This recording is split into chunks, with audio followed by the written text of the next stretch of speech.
I'd like to call this informational meeting to order, March 4th, 2019. It'll be an informational meeting for the 2020 budget for the county.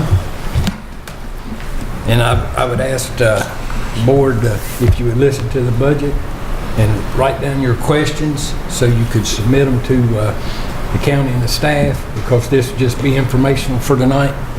Thank you. I'd like to introduce the County Administrator, Craig Madison.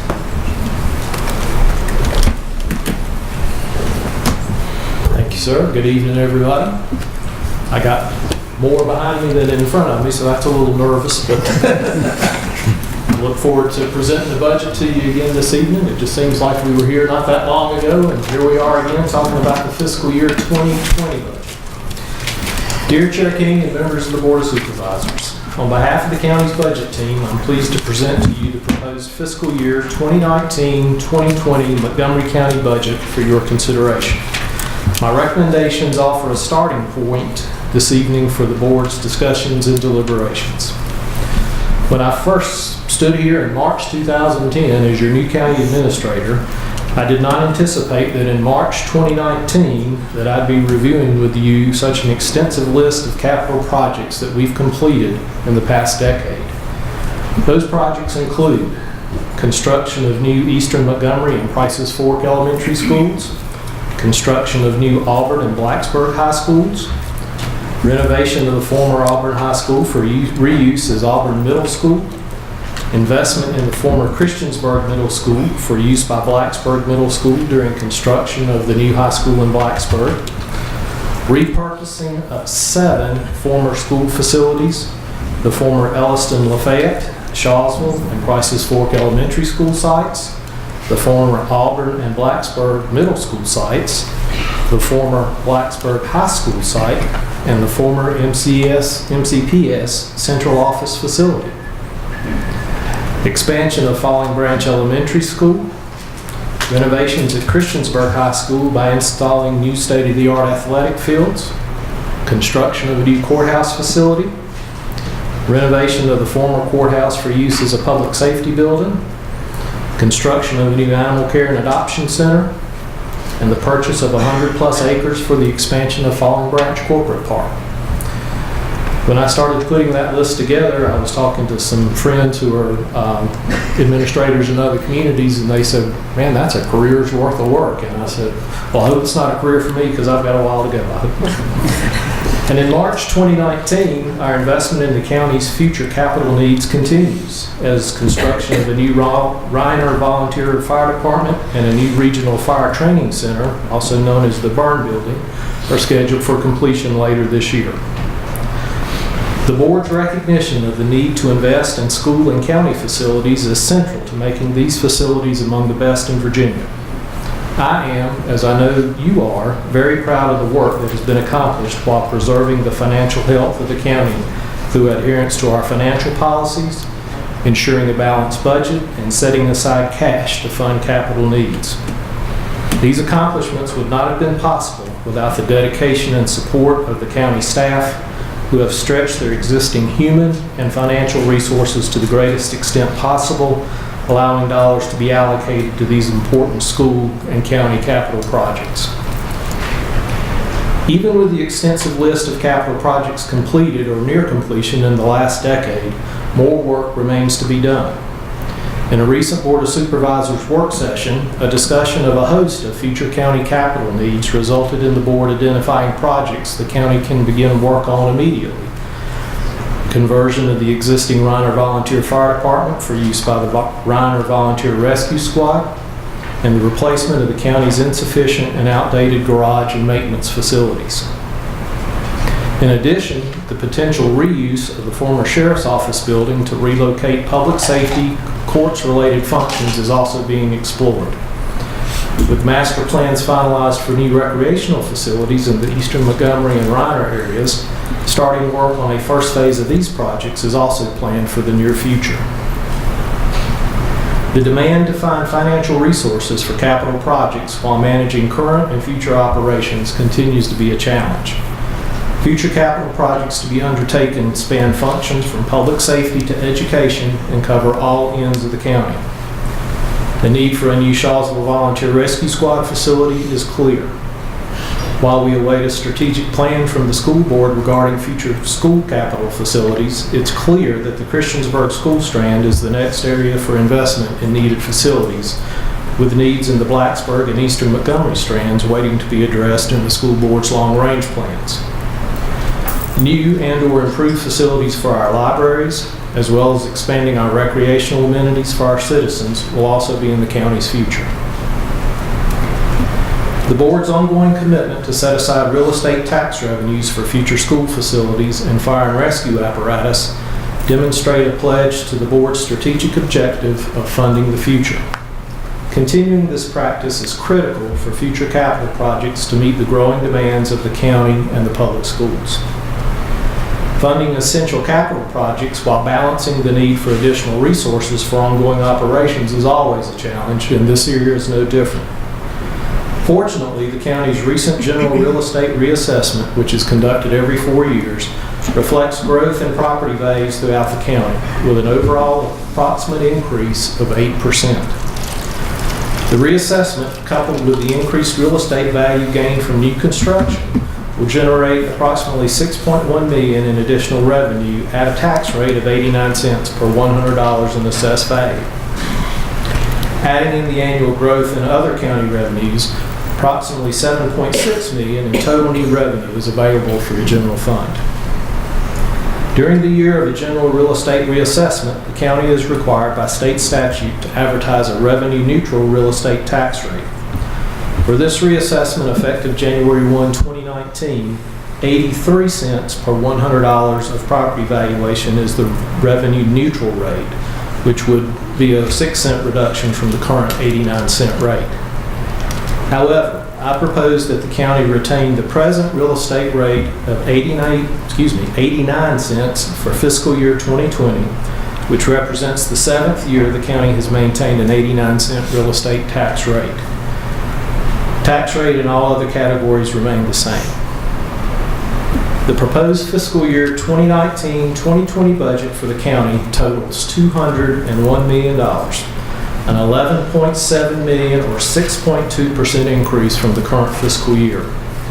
Of the total budget, $141 million or 70% supports our public schools, while $60 million or 30% supports all other county functions and agencies. Proposed funding to support the county's general government functions, net of transfers to other funds, total approximately $51 million, which represents an increase of $2.4 million. Funding for the school operating fund, net of transfers to other funds, totals $115.2 million, an increase from the current fiscal year of $6.6 million. The proposed fiscal year 2020 budget also includes the debt service fund, the school nutrition fund, the school capital fund, the county capital fund, the economic development authority, and the law library fund. The school superintendent proposed a $6.1 million increase for county funds for fiscal year 2019-2020. Following the publication deadline, which is when we put all the information together that you'll see in these books, it was our understanding the Montgomery County School Board added to the proposed request, which is not reflected in my budget message this evening. My proposed budget provides the school system with an additional $3 million in operating funds for the upcoming fiscal year. In addition, I'm recommending that the real estate tax revenue set aside for school capital projects be increased by 1.5 cents of the county's real estate tax rate, which represents approximately $1.3 million, which will represent a total of 3.5 cents set aside for school capital, which will provide nearly $3 million annually for future school construction. While the $3 million in recommended local monies for school operations does not fully fund the school board's request, MCPS is also receiving $3.6 million in new funding from the Commonwealth of Virginia. Over the past 10 fiscal years, the county has provided $15.9 million or 45% in additional local dollars for the school operations. We must continue to emphasize to our state legislators that local governments cannot continue to address the shortfalls in education funding from the Commonwealth. Funding in the 2019-2020 proposed budget for other educational initiatives includes an increase of $250,000 for a total of $500,000 for the ACE program at New River Community College, allowing high school seniors in Montgomery County to continue their education tuition-free for 2 years at the community college. For general government functions, approximately $51 million is proposed, which covers 9 operational areas of the county. Of the $7.6 million in new local revenue, $2.4 million or 31.6% is allocated to support general government functions.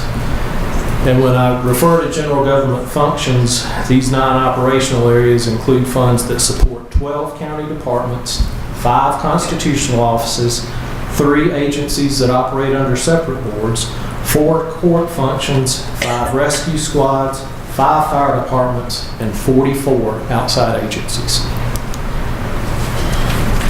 As part of the fiscal year 2019-2020 budget, I recommend that the board continue to invest in the county's greatest asset, which are our employees, by supporting a 3.5% compensation increase for all full-time and part-time classified employees.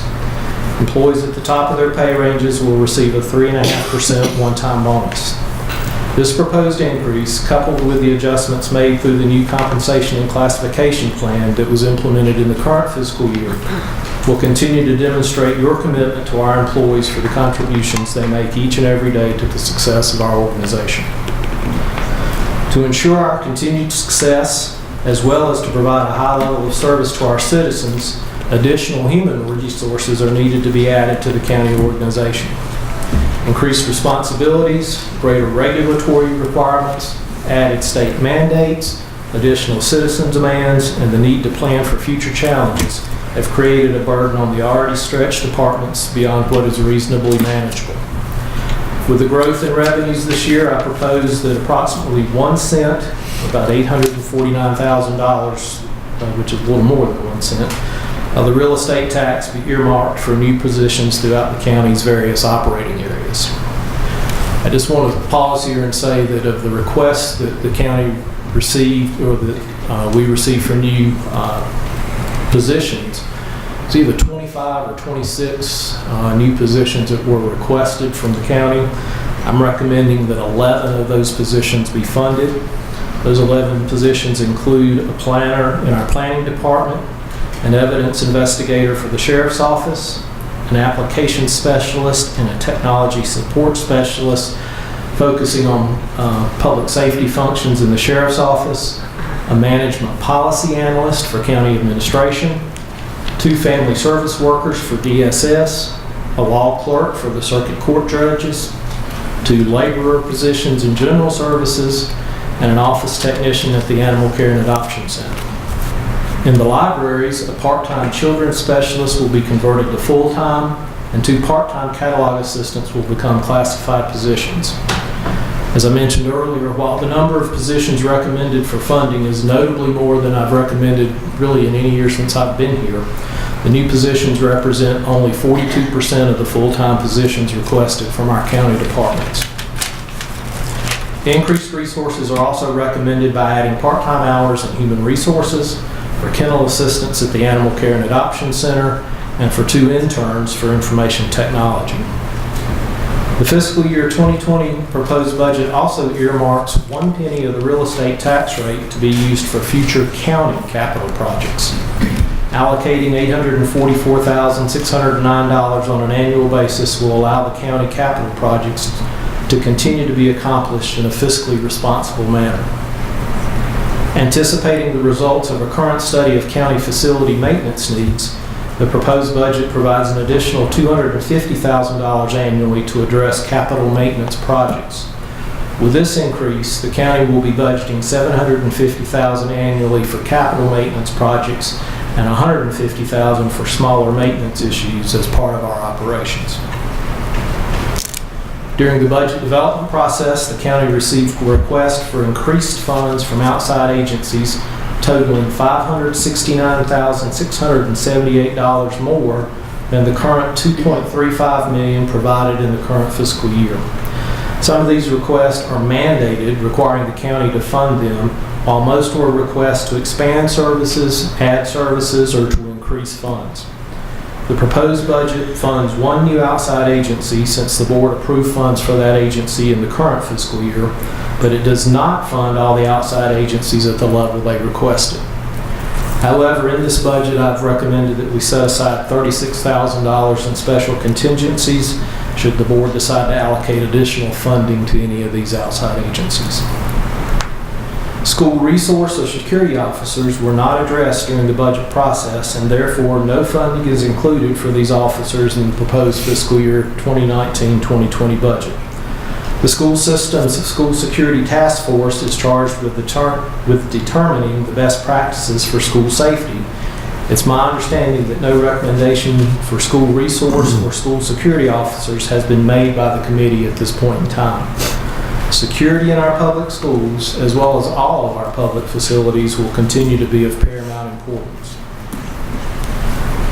I'm very blessed to work with the county's leadership team, agency heads, and constitutional officers who understand the fiscal challenges we face and who are supportive of our fiscally conservative approach to budgeting.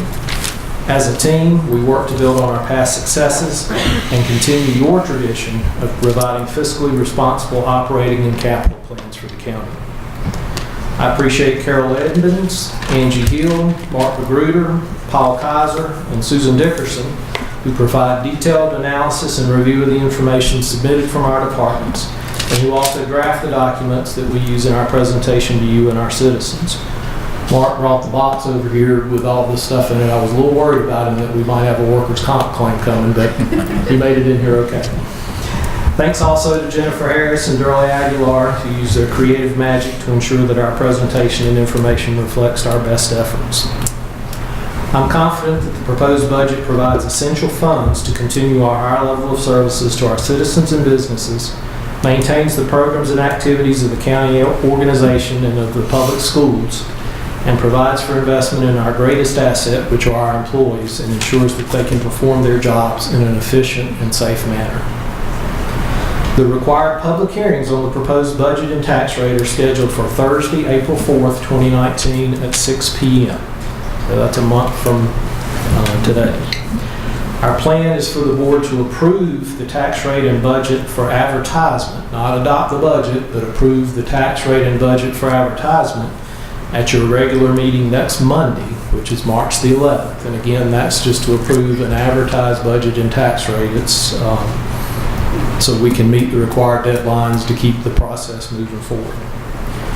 I look forward to working with you in the days ahead as you review and deliberate the proposed budget for fiscal year 2020. Your leadership has ensured that the county successfully dealt with many of the challenges of the past, and I know that the upcoming fiscal year will be another year of great accomplishment for the county. I'm honored to serve as your county administrator, and I greatly value your support and encouragement. Thank you for listening to all that. You will receive, if you haven't already received it, a copy of the budget message.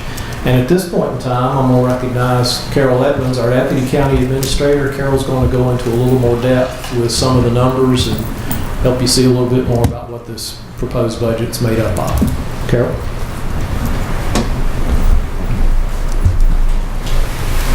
Okay, we have a little bit of getting ready here, so people are going to be handing out lots of stuff to you, books and papers and presentations. Thank you. Thank you.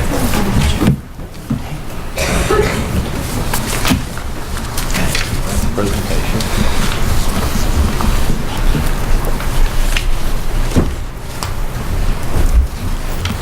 Carol, do we turn to the last page now? I know all of you have turned to the last page because I know you. I have. Page 2. Okay. I'm sure you can't. Gee, thanks. I was going to say, I don't know that there's anything left to say except maybe we'll look at some numbers this time, but other than that, I think Craig's gone over a lot of detail of everything that's in here. And I just want to point out and highlight again a couple things. The first thing I want to review is the process. You know, some of you have been doing this a long time like me, and you know what the process is, but everyone else may not be as familiar with it. So each year in doing the development of the annual budget, we establish base budget targets.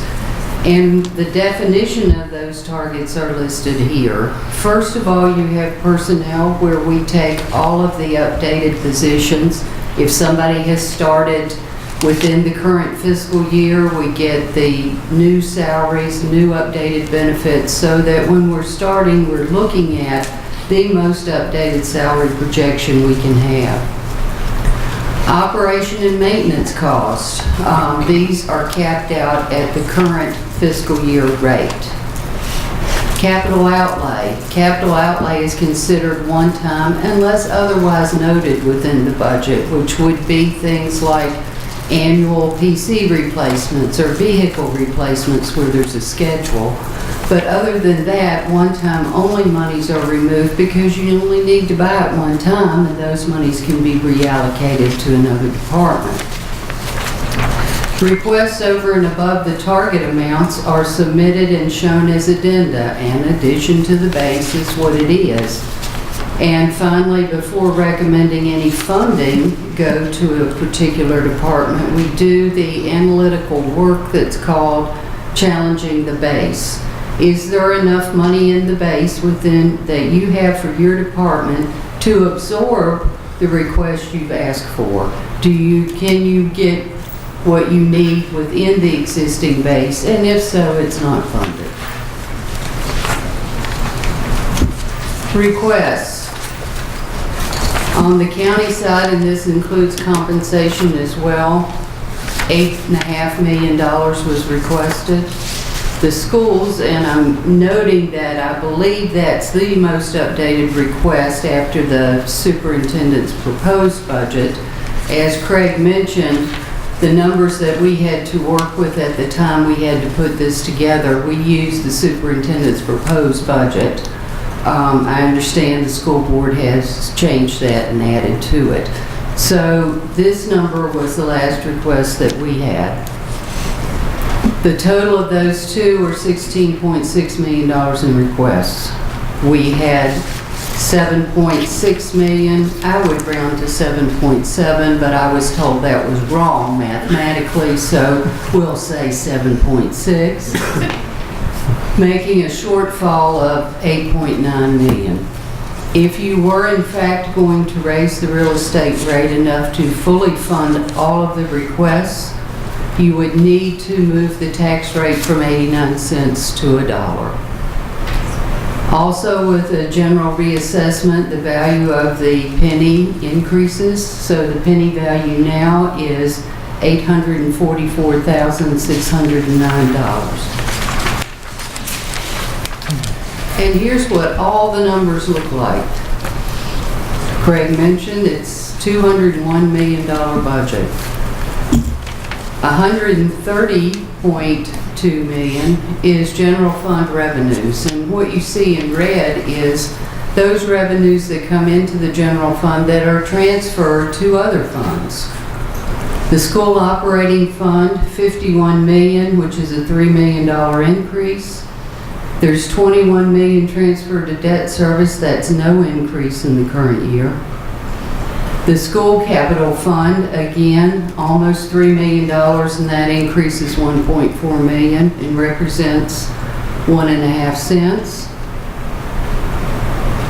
The EDA, and that's Economic Development Authority Incentive Program, there's no increase in that.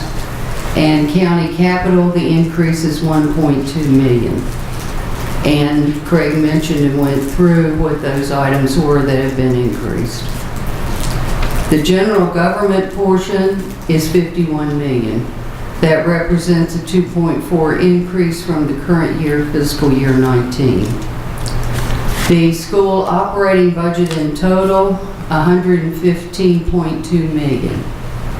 That's an increase of $6.6 million.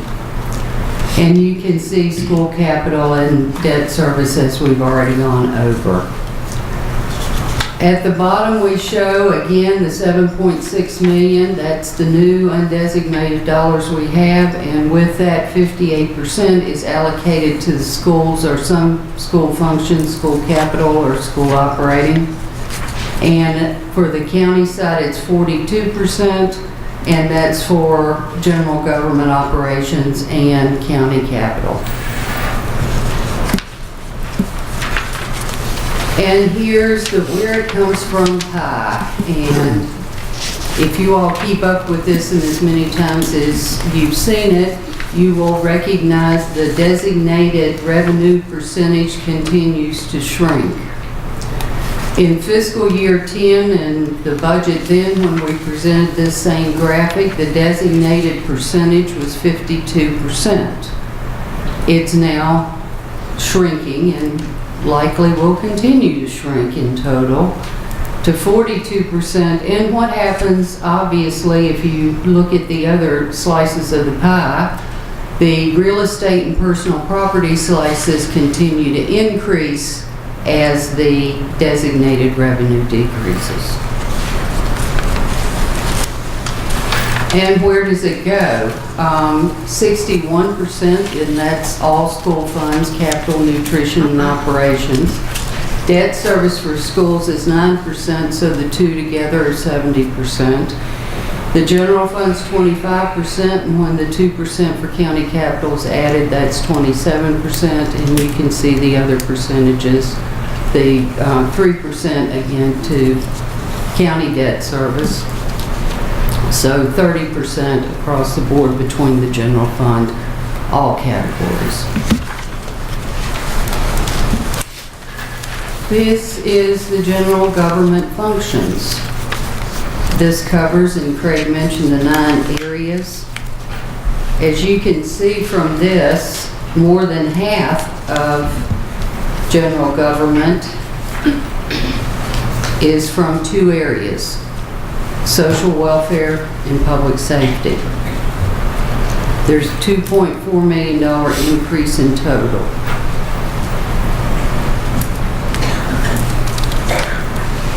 And, you know, we're repeating some things over and over again, but I think this one bears repeating. The general government functions in those 9 areas. There's 31.6% of the new money allocated to that. And within those 9 areas, funds support 12 county departments, 5 constitutional offices, 3 agencies under separate boards, 4 court functions, 5 rescue squads, 5 fire departments, and 44 outside agencies.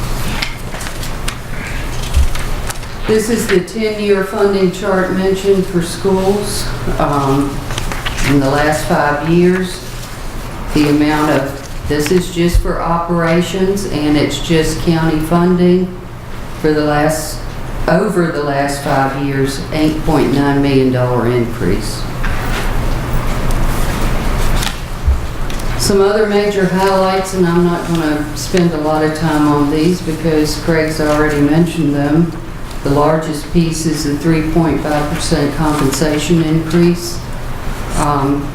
If you will recall last year when we implemented the salary survey or the salary study, we were not able to move everyone 100% of their seniority.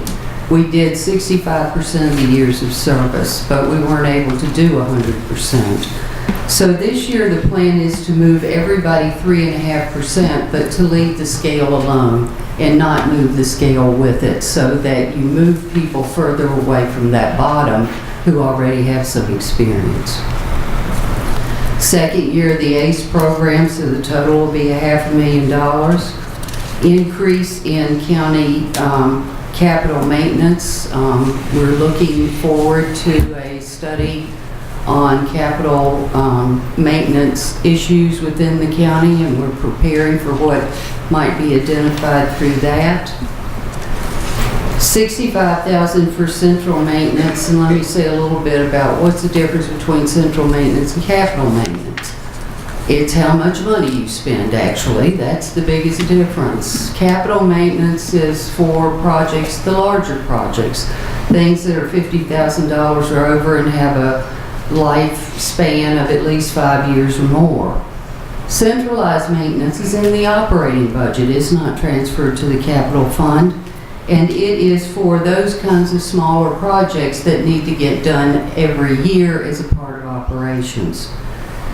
Before, I think it was in 2008, before the bottom fell out and the recession hit us, we had $125,000 in centralized maintenance. And so, 10 years ago, 11 years ago, and when we had to make reductions, that was one of the first places that we had to cut, and we've not restored those monies.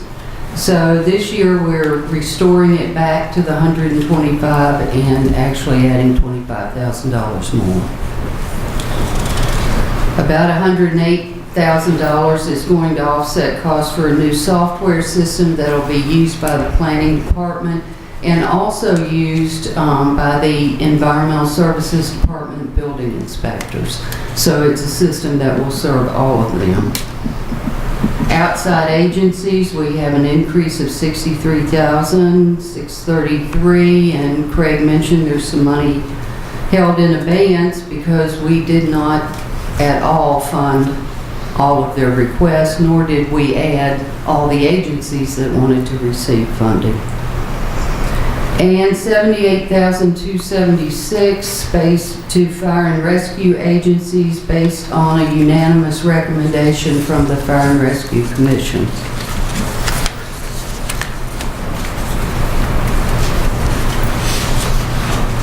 Again, when the penny rate goes up, then your existing pennies get more money. So the 2 cents for the school capital fund and the 1.5 cents for fire and rescue apparatus, the amounts associated with those items increased because the penny rate increased. Again, we've talked about adding 1.5 cents to the school capital fund, 1 cent to the county capital fund, and Craig mentioned 11 positions. I count that half. Not everyone does, but I count the half being converted to a full-time in the library, and so that's the reason my number is 11.5. Again, advertisement. Let's mention what the difference is with advertising versus the final rate.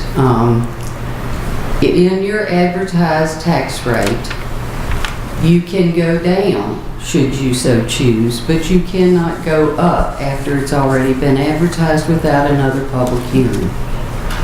In the year of a general reassessment, we have certain advertisements we have to do in display format.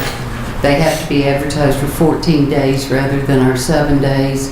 So we're trying to be able to identify that advertised rate and get that out there so we can have as many people as possible and as many avenues as possible notified for the public hearing on the 4th. And it is our plan and hope that we can adopt the budget and establish the final rate on April the 15th. And with that said, I'll turn it back to Craig.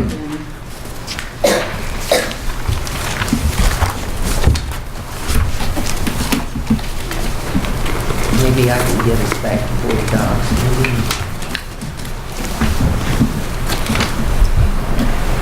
No.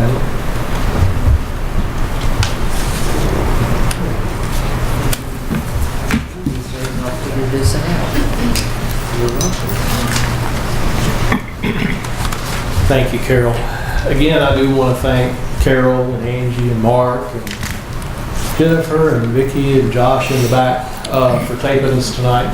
There's a lot of work that goes into getting to this point tonight. As I mentioned in the very first paragraph of the budget message, this is a starting point. I realize it's by no means the ending point. I'm sure there'll be lots of discussion about the recommended budget. It is just that, it's recommended. I certainly understand the concerns and the needs and the desires, and we will do our best to answer any questions as we go through this process. As Carol said, we'll have a work session next Monday night. Hopefully, we'll be able to get to an established, advertised budget and tax rate at that point. Then we'll have as many work sessions as you feel are necessary to get you to a point where you feel comfortable with the adoption of something for fiscal year 2020.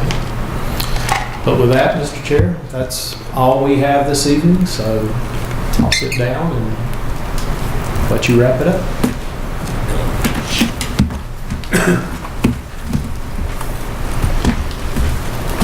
I'd like to thank the staff for all their hard work, and I know this is just an information meeting, so I won't say much. Call this meeting to the end.